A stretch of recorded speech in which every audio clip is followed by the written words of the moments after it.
Thank you all for joining. My name is Nilesh Patel. I'm the CEO and founder of Lead Squad.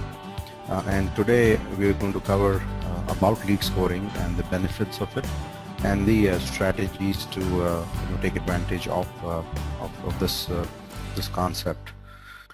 So so before sort of start, I thought I'll just quickly highlight the concept of scores. And I think most of us are aware of what a score is, and commonly used score names. So for example, I'm sure most of the folks on the session today would know what exam score is, and if you are familiar with the credit score or a CIBIL score, then you will understand. So basically, if you see, the idea of score is to at some level rate, in at least in these two instances, rate an individual's performance in an exam or a test, or in the case of financial, in the CIBIL and credit score, it's basically assessment of the financial worthiness or the credit worthiness of an individual or a business.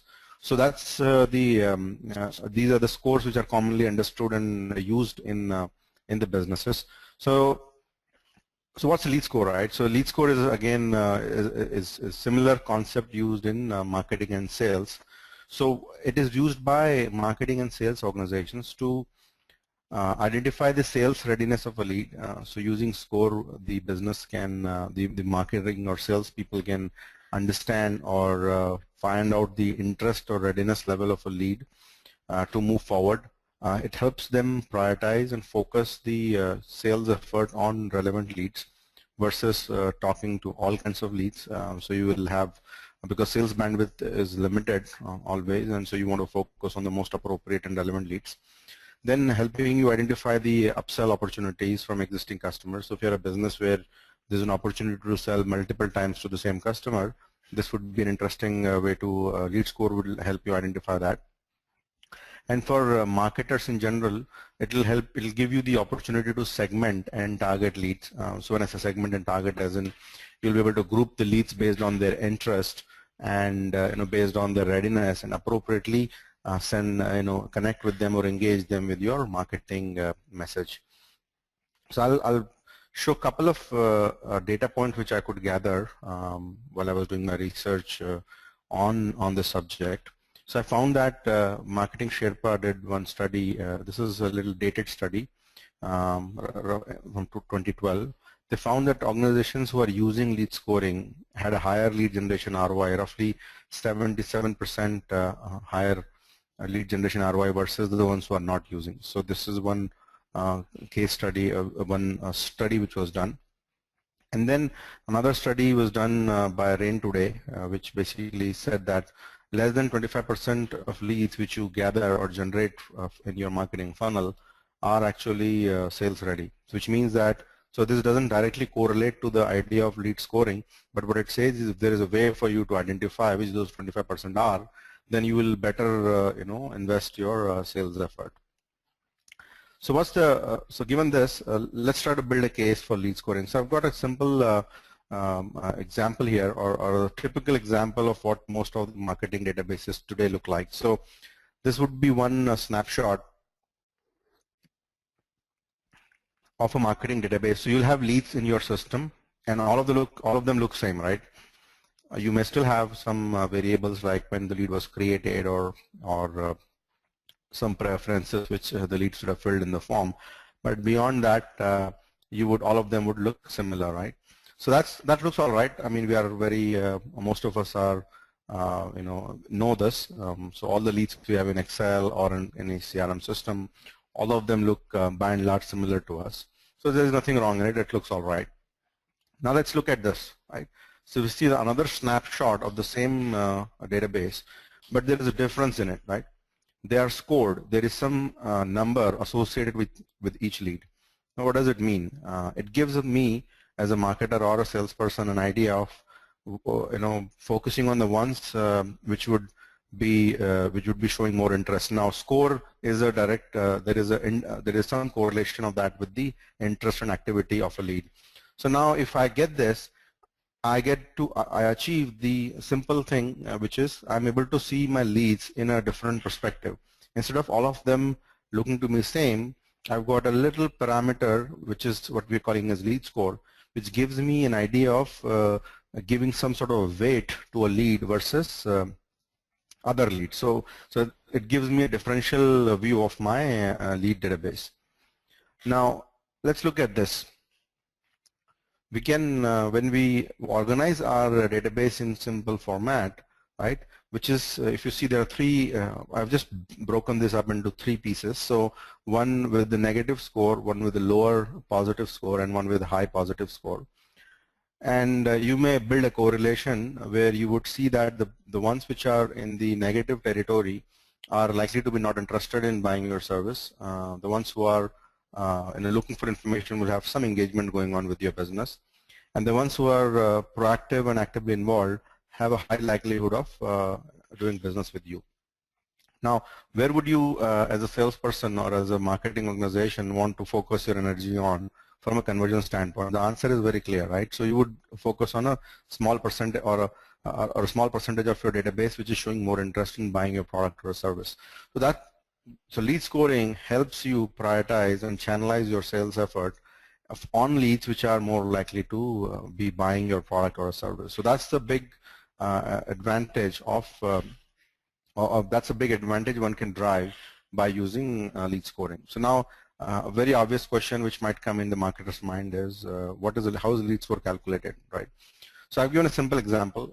So let's say there is a lead who visits your websites, right? It gets certain points. They open or click your email, they get another point, so their score goes up by 5, and then they submit a form and their score goes up further. So if you see the activity is going in the direction of where the lead is actually progressing towards either showing more interest and trying to contact the business, which means that they are either interested in doing business with you or have some information which may be helpful to them to understand your product or service better. And in second case, we've got another similar instance, right, where we have a lead which visit. So if you see, the scoring can be different for different, different activities. So in this instance, we have given a higher point to a website visit, and similar points to the open and click of an email, which is an activity done by a lead.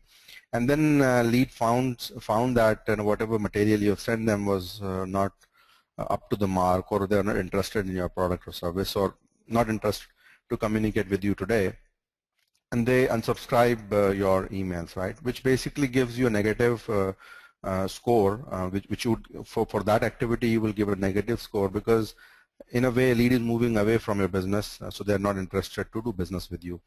Now, given that, you can see in the first instance we are actually trying to, so it will help us prioritize and focus on the leads which are showing more interest and are more willing to do business with us. So this is how you would go about calculating the lead score. So that's a simple illustration. Now, a very natural question could be, what kind of activities will contribute to a lead score? So that's certainly a function of a lot of things, including the system you're using. But in most scenarios, the following activities would contribute to a lead score, and you'll be able to configure the score based on multiple parameters. So you may say form submission is an important activity, so that gets a lead score. Anybody visiting your website gets a lead score. If they're clicking any buttons on your website, they can get a lead score additional. You're sending an email to them, the lead opening those emails, clicking those emails, unsubscribing, bouncing, marking your emails as spam. You send an SMS to them, lead comes and chats with you on website, they attend your webinar just like what you all are doing right now.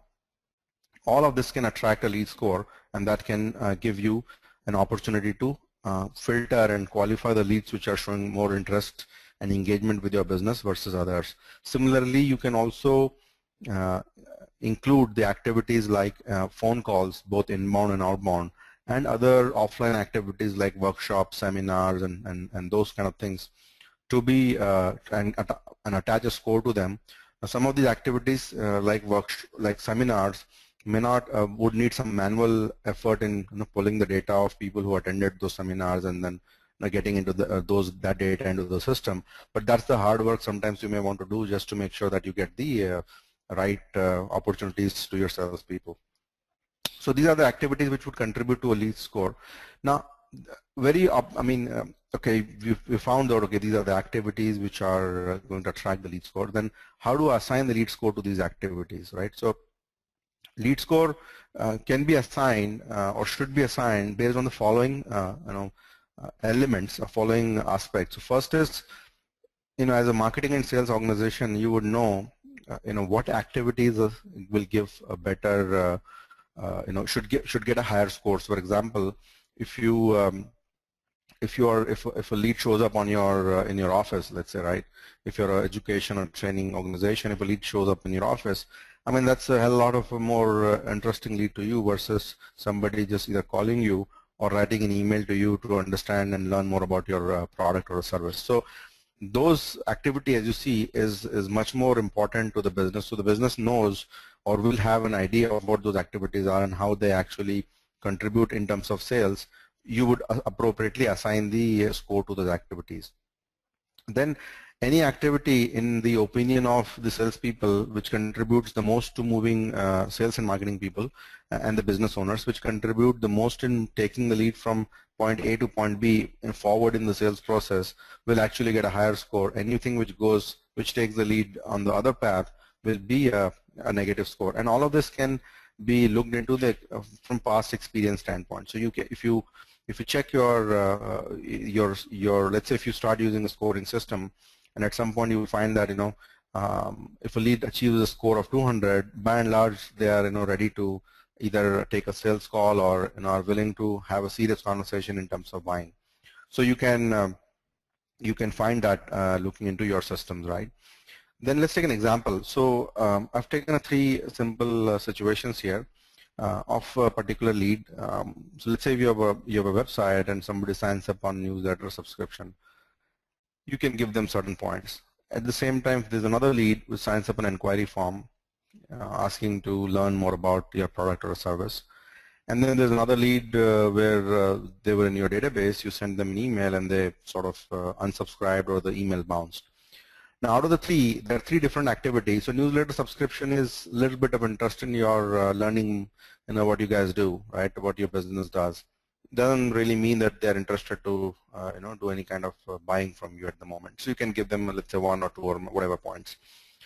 And if it's an inquiry, certainly it attracts more interest because somebody wants you to contact them. So which will attract a higher score so that you can move the lead faster to the salespeople or the counselors or whatever you call your salespeople in your organization.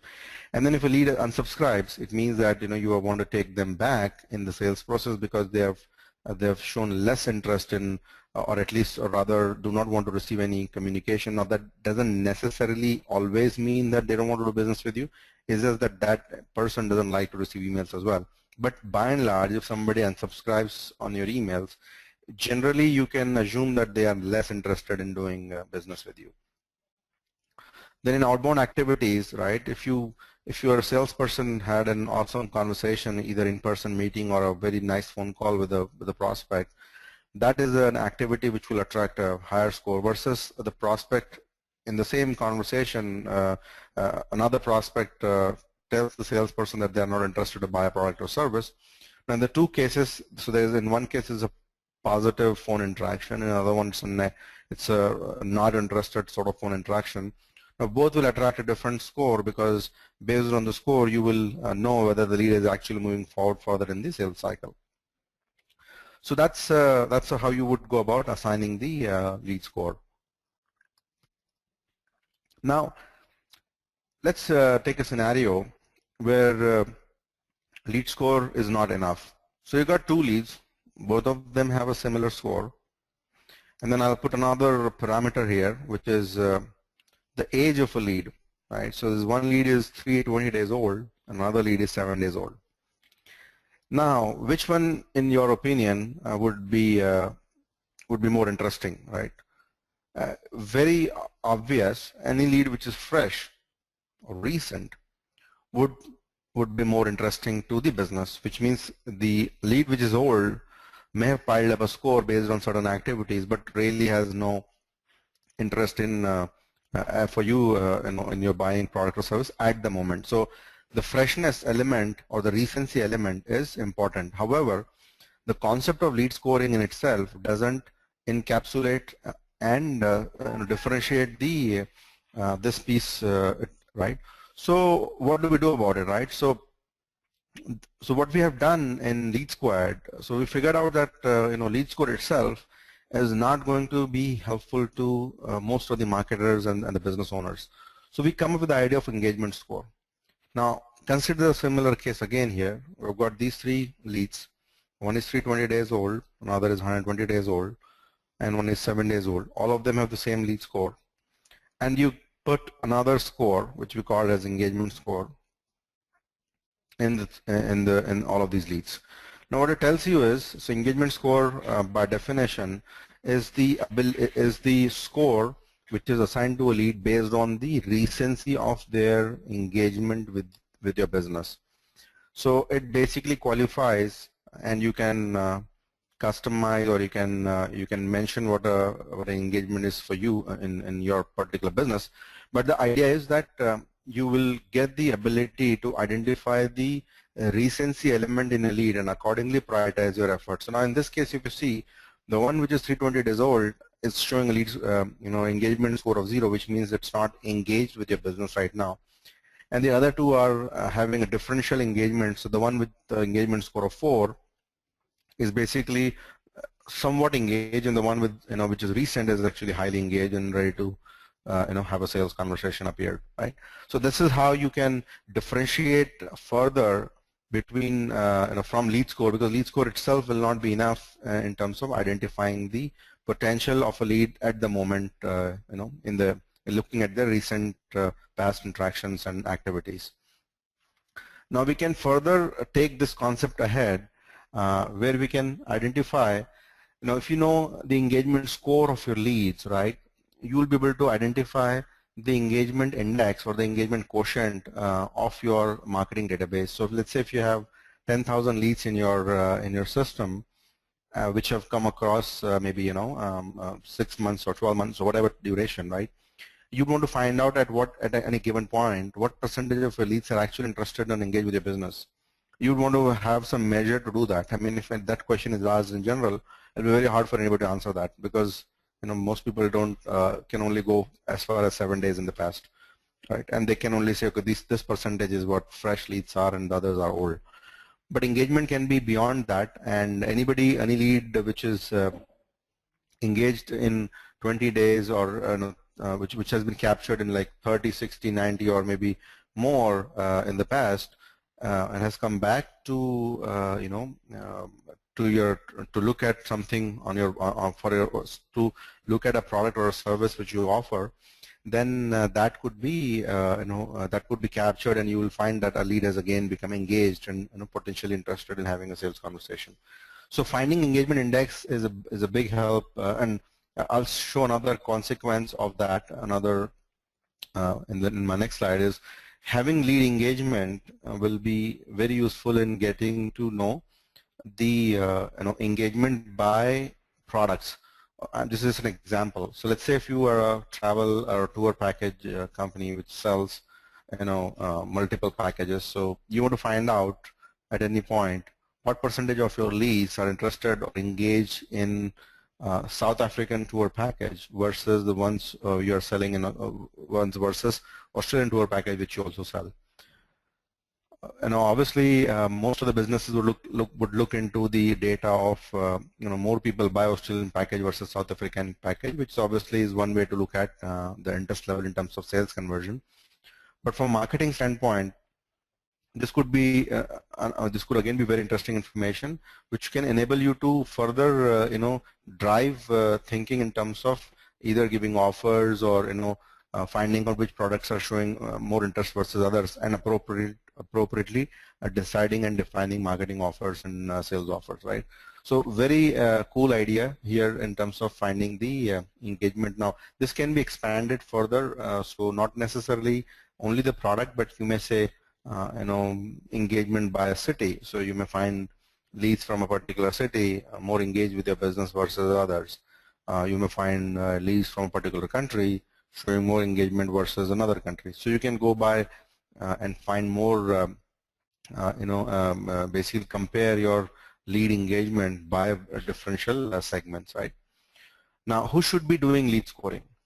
So we recommend that lead scoring is recommended for all the businesses generating leads using online medium. So if you're a business spending online for lead generation, I think it's a very it will be a very strong recommendation. It will be a recommendation from our side to look at lead scoring as a way to understand what kind of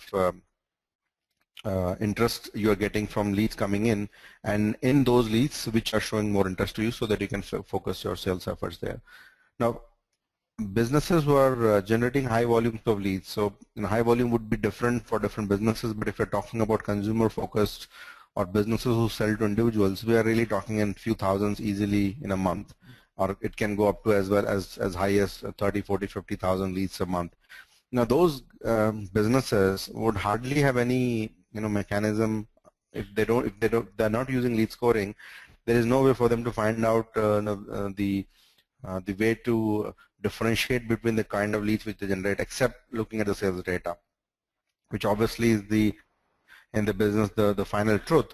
But however, between the lead generation piece and sales conversion, there are a lot of areas where the marketing can actually give an uplift to drive the sales, and this is where you can get those additional insights in terms of getting the identifying which leads are showing more interest in your as they come in. Similarly, businesses who are having telemarketing operation or digital marketing teams will also be will also have a strong benefits for them if they use lead scoring systems. So, and why would I say so? So, for example, if I'm a telesales, if I have few people calling out to leads who are coming in, or I have a simple outbound operation. The salesperson calls a lead. The lead says, I'm having a positive interest in your product or service. It gets a higher score. So at the end of the day, a salesperson, telesalesperson has, let's say, made 15 positive conversations. So at the end of the day, you will get those 15 positive leads having a higher lead score based on the activities of positive phone call. Now that will give you an ability to understand the performance of your salespeople, the telesales team, as well as identifying those leads which are actually showing more interest in your business. So very important for such businesses to look at lead scoring. Now, how to start if you're not doing this already? So if you're not doing lead scoring, then what is the way to start? So firstly, the organization or the business need to organize the lead capture. It is the starting point. If you do not organize your lead capture, the lead scoring will work half-heartedly on some part of your business and not necessarily all the sources where you're getting the lead. So organizing the lead capture and lead management process is the starting point for getting into the lead scoring business. And I'm sure you all who are using Excel sheets and the old style CRM systems which gulp data and then only gives you anything back, or your homegrown lead management systems, working on some of older technologies, right? You cannot use them for lead scoring. I'm sure you can hack some part of it and still do it, and you're welcome to do that, because it's not important that you only adopt the modern systems. I think the idea of lead scoring is more important. So if you're able to do it in your old systems, fine. But whether you have the energy, time, bandwidth, and money to go about doing it is the question which you have to ask yourself. So, but even then, if you even have those systems and your organization is not capturing and managing leads appropriately in those systems, then the idea of lead scoring would fail, because some of the leads will not get scored, basically.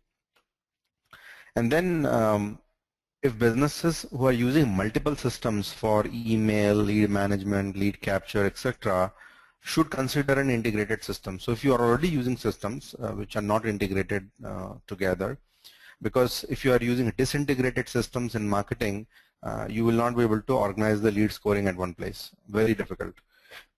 So in such cases, you should consider moving to a system which gives you the ability to organize your leads and gives you the scoring functionality, so that you can adopt the concept of lead scoring and focus, which will help you focus your attention and effort on the leads which are showing more interest or the sales ready leads.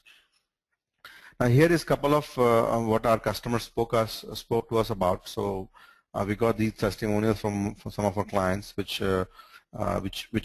spoke highly of lead scoring, and they found that they got substantial improvement in either effort reduction or identifying the sales ready leads.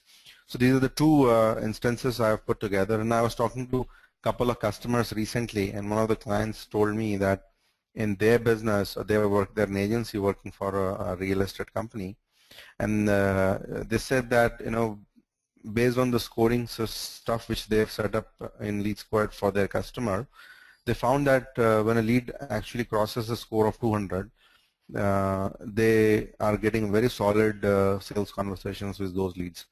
Now 200 is a number for them, doesn't mean 200 is a number for other businesses, because their scoring mechanism could be very different than probably others would be using. But the fact that he said it over 200, they are consistently getting high quality sales conversation in itself means that they are able to identify the sales opportunities from all the other leads they have. So what are the benefits? So I'll just quickly recap. So prioritizing the sales efforts is one important benefit of lead scoring. Identifying sales ready opportunities is another one.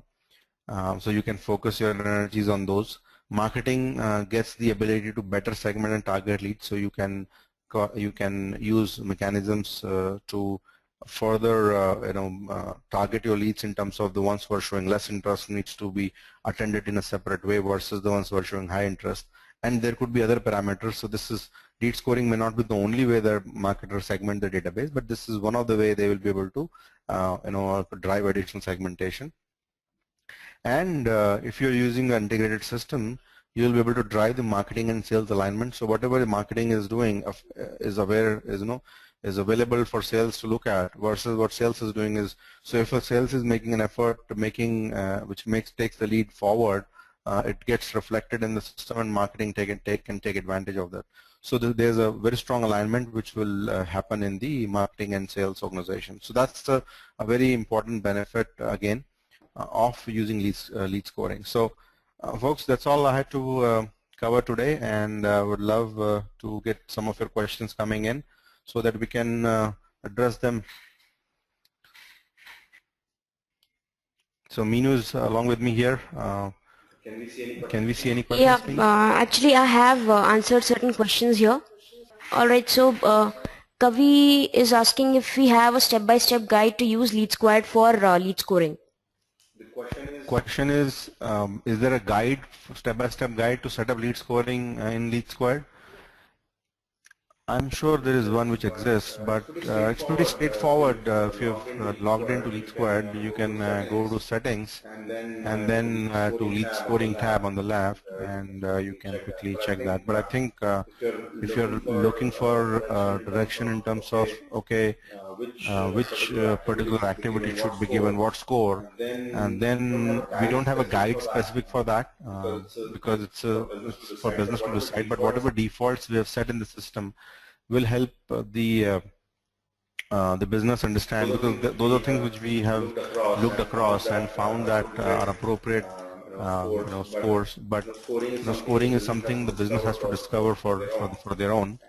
And but the fundamental rules there is anything which takes you lead forward in the sales funnel, sales cycle, needs to get a higher score, or that should reflect the higher score. Any activity which takes them the opposite way should be negatively scored. Okay, Rajendran is asking how to convert clicks into leads. So you would use landing pages or web forms based on whatever kinds of campaigns that you're running, right, to capture those clicks as leads. Okay, Mihir Bala is asking if lead score is useful both for B2B and B2C. Yeah, so lead score is a way to take a lead forward, and definitely it has a relevance in B2C and B2B. And I give an example of B2C business, and we ourselves are a B2B business, and we are using lead scoring. So It is more on how you use it. So it has definitely a relevance in both the businesses. Darshan has a similar kind of question. He wants to know whether it'll help something specific like a cosmetic surgery center. Well, I think that's a good question, and you have to understand the So I think I wanted to add a note to my last answer. Is obviously scoring doesn't mean everything in the business, right? So scoring has one component of identifying an interest in the lead. So if you're a cosmetic business, cosmetic surgery business, right, and you are gathering leads online.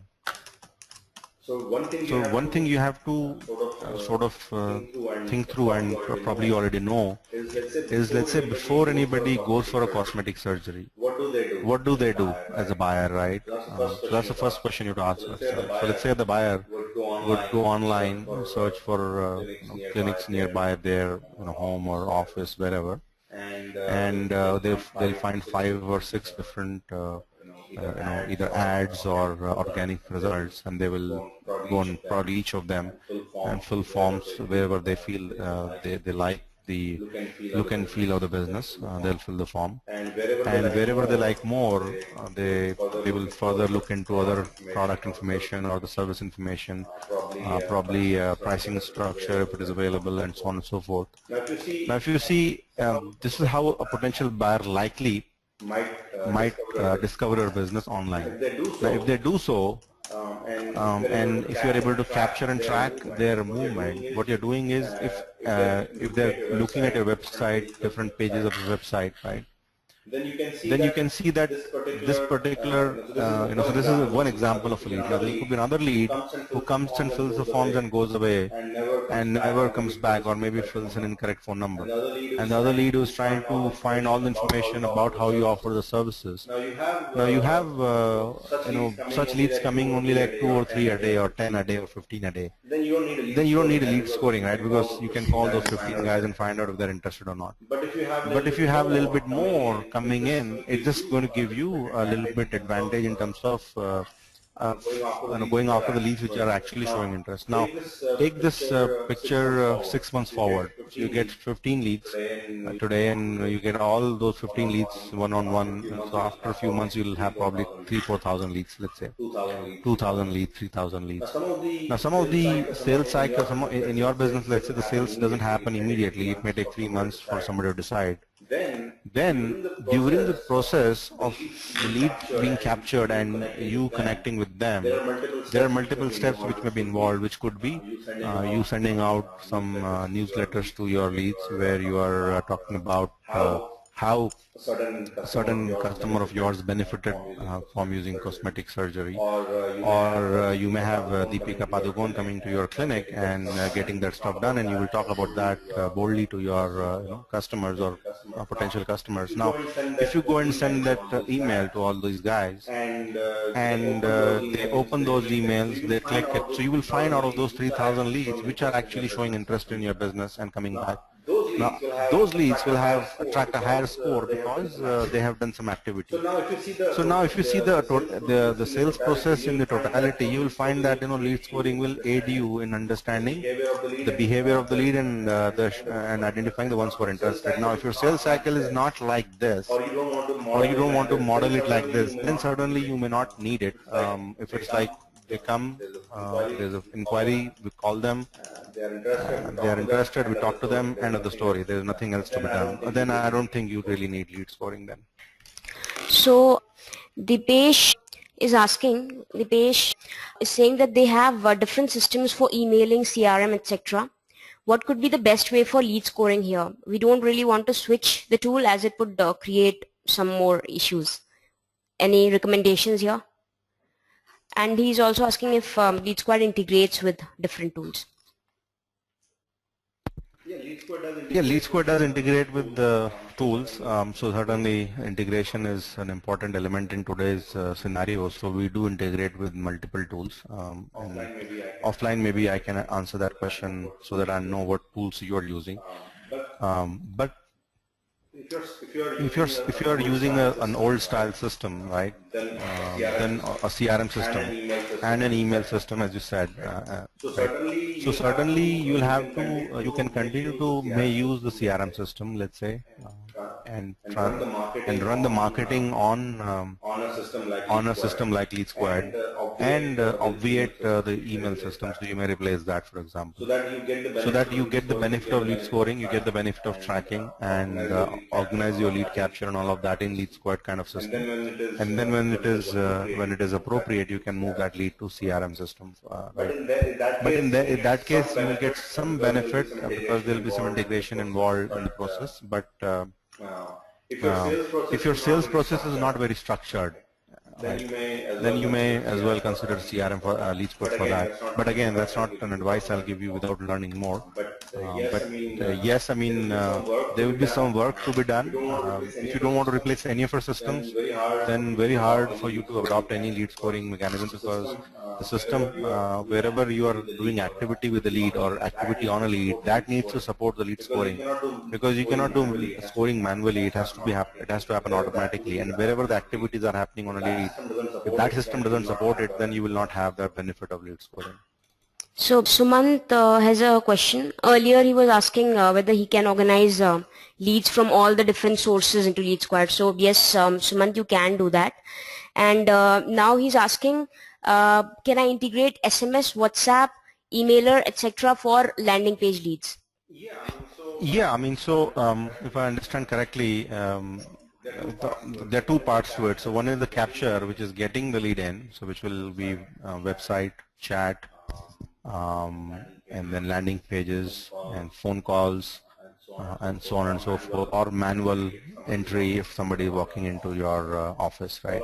So all of that definitely can be organized and very seamlessly in Lead Squared. The second element is once the lead comes in, then you want to reconnect with those leads. So a couple of ways you can do that. One is obviously sending an email, and second is an SMS. Both of them are supported.